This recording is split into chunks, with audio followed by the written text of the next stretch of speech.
Hi everyone, this is Dinagaran and welcome back to the YouTube channel RPA Space. So today in this video, we are going to see one of the interesting use cases using Power Automate. So without getting delayed, we'll jump back to today's video.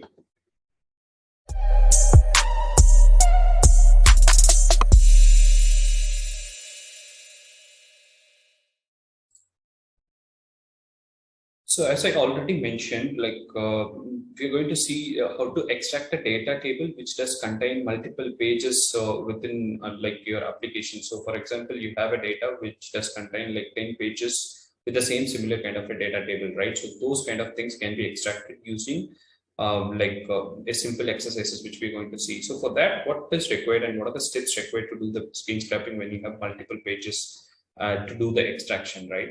So you have to use launch browser, which is like native. Either you can use IE, Chrome, or Edge, whichever browser is convenient for you. And then post that you have to use extract data from web page, which is available under web extract.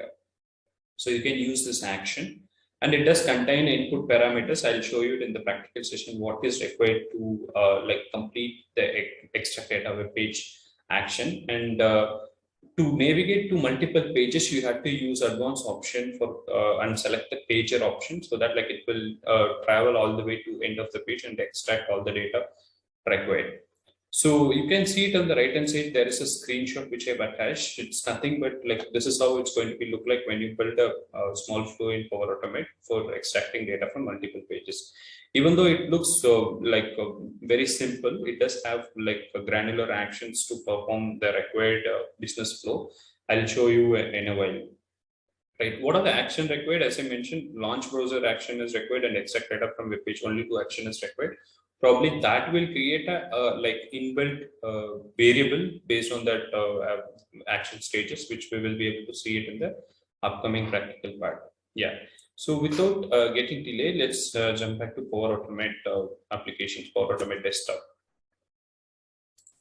So here is one I already created it. Let's go ahead and create a fresh flow from the beginning. So we'll say web scraping.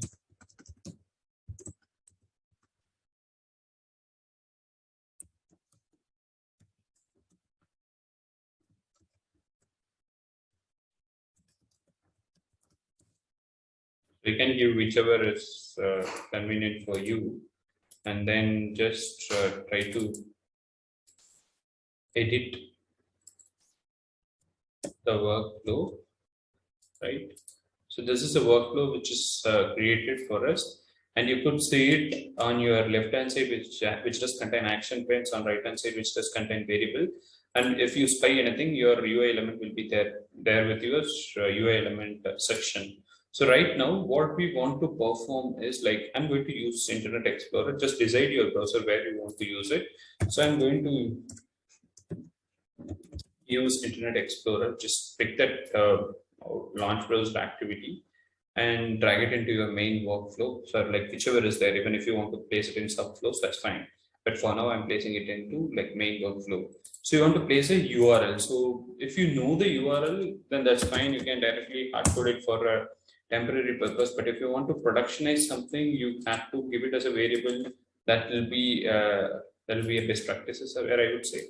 So once it opens the URL, the browser should be maximized, and under advanced, you can see if you want to clear cache, you can do that. Clear cookies, you can do that, or wait for the pages to upload, you do that. And customer user agent strings. So for example, you want to if a pop-up appears, if you want to perform some action, you can pick something from here. So what is the time limit you want to make your bot to wait? Either you can use I'll basically use 60 seconds or something, but right now I'm just leaving it empty because it's not going to take much time. So the output of this variable will be browser, and it's of a type browser actually. So other than that, you don't need to do anything. So you can see the variable is now created, and it does contain. So you can see, right, the variable for this action is stated, which is a browser, and the URL, this is where the URL. So you can just read this. So the friendly format of Power Automate comes in. Launch automation browser, navigate to this page and store the variable into the browser section, which is actually plain simple text, which will be helpful and easy for anybody to understand what is exactly happening. right? So next to that, what exactly we had to do? We had to extract the data or scrap the data. Either you can go for record, web record or option, but for now I'll just use this extract data from web page. So there are the two options. One is data extractions from window and data extraction from web page. Since we are using web application, I'm just going to use extract data from web page as an option. So once this window pops up, right, so it will by default pick the browser instance from previous actions what we have, and then it will like have an option under store in mode. One can be a variable and the other can be a spreadsheet. So if you want to directly store it in spreadsheet, just create a like use the option Excel spreadsheet, or if you want to store it as a variable, there is a default variable which is created under like variable producer sections, which is data from web page. This can be edited if you double click it, but for now I'll just leave it as a like uh, the default name which is already created. But keep it in mind, don't close this pop-up. You keep the pop-up open and just go to this page where you want to do the scrapping. As soon as you go, this live window helper screen will come up in the target application side, and maybe like scroll over your mouse button just to the sections where you want to perform something, right? But before you do, right, I'll recommend you to use this paging options also, because we have multiple pages here. You have to pick the next pages so that it should extract the entire content for us, right?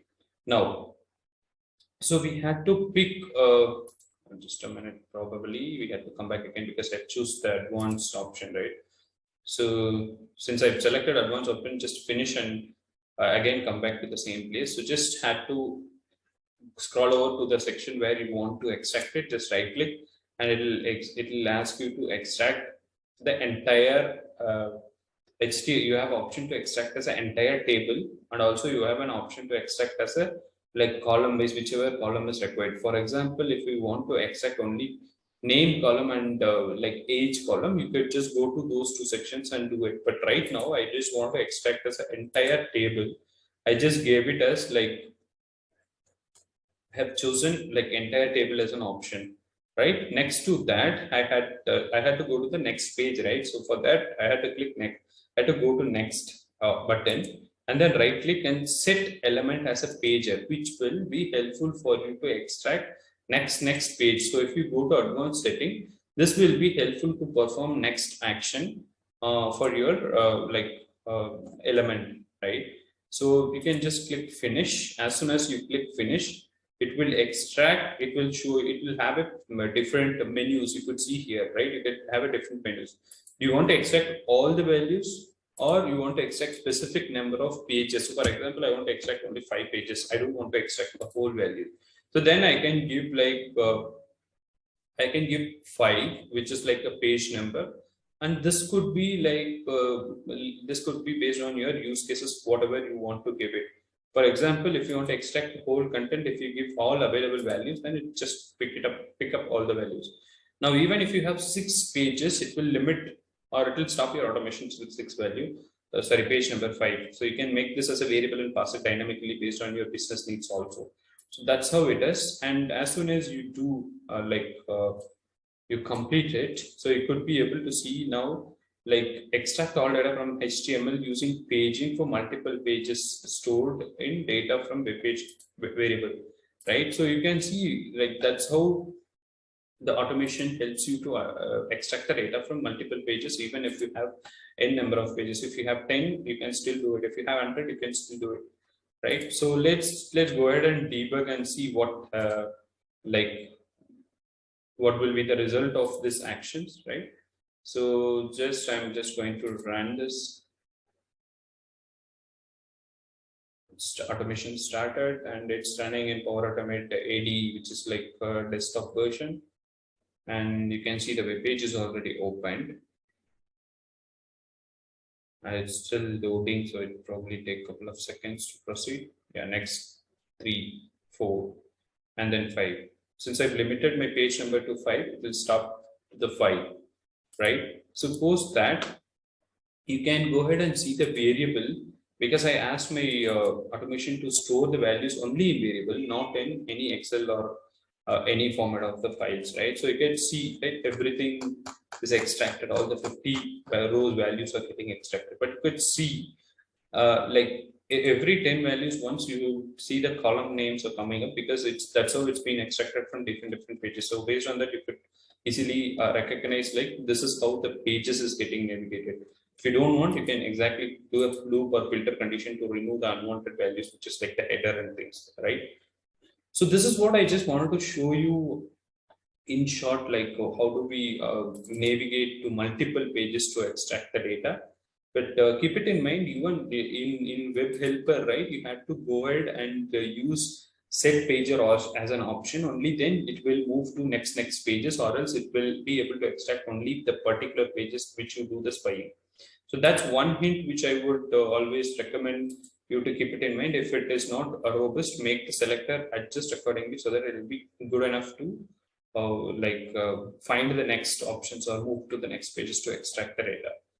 Thanks for watching. Probably in the upcoming sessions, you will be able to see how to write this entire data scraping variable into an Excel instance, and that could be stored for a future reference. Thanks for watching and stay tuned.